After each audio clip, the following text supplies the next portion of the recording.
It's hard to get back on quote-unquote message. I mean, this has to have thrown her off her game, don't you think? Yeah, I think so. It's true. I agree with the previous guest's comments. This was really clumsy, and I would just add, this also puts the focus back on the email investigation, and people were starting to not think about it as much, and now it's under the spotlight once again, which is really unfortunate. So the person hurt the most by this conversation between the Attorney General and the former president is Hillary herself and her campaign. We also see now that the Attorney General has unofficially recused herself. She's really going to have to be very careful about her involvement with this investigation and whether she makes the ultimate decision about whether to prosecute or not.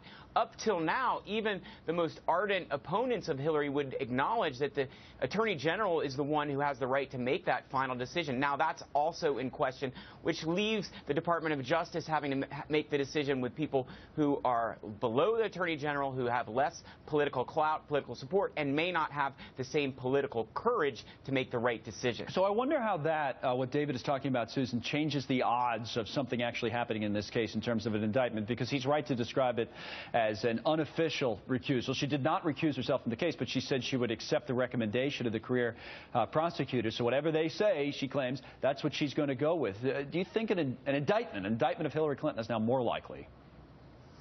I don't think anybody knows whether there's an indictment or not likely to come, because it is up to the FBI investigators. I know from covering Congress and ethics in Congress for many, many years that the FBI and the Justice Department does not like to indict when, in fact, it's part of their written guidance that they don't want to indict in an election year. They don't want to indict close to an election. So right now, they were already weighing whether to indict or not. Now, it's somewhat of an unprecedented move for them to do so in such a critical presidential the timing of this election. But now this is like casting a pall over the whole entire investigation, and the FBI investigators themselves have got to be saying, no matter what we do now, this is going to be what people remember about this case.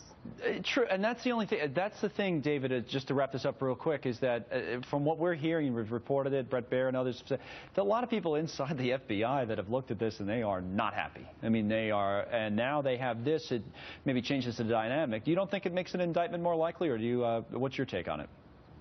Well, I think it makes the decision on whether to indict or not more difficult and more political.